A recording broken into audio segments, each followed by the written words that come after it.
today is mga untawag saging with suka na ay bombay o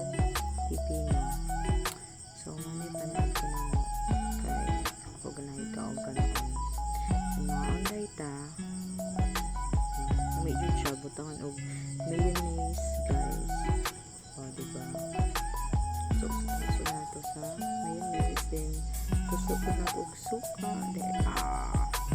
yun siya guys, promise lamig yun siya, wala atik yun dayon pipino. So nagutom yun ko ang kulit kayo kaulang kong saging diet yun char na pero lamig ito yun siya guys, diba, ay nagmaimaoy akong anak ay wala lang jud niya siya voice over, grabe jud sapa jud kaayo,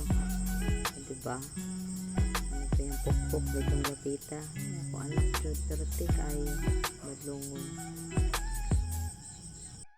kay gigutom jud ko sikig pang laba, ay grabeng laba, mga buta lang jud ko sa labunon jud, so medyo di ka og saging para feel na tong labunon. Yes.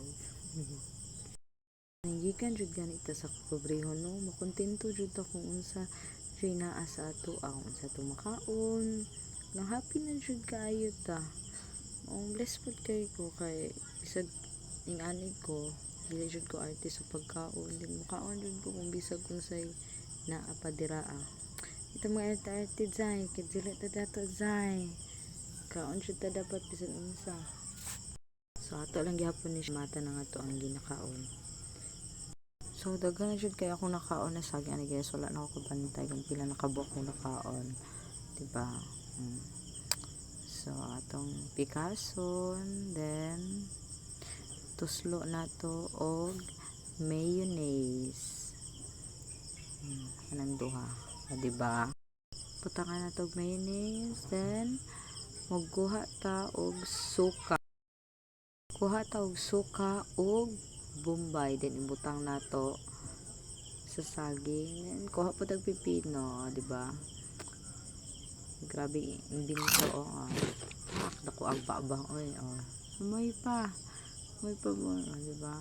food is life, depende na lang na sa pagkaon ng diet, so diba, walang kahartihan, walang halong kaplastikan, so mao lang to guys, mag-share lang ako kung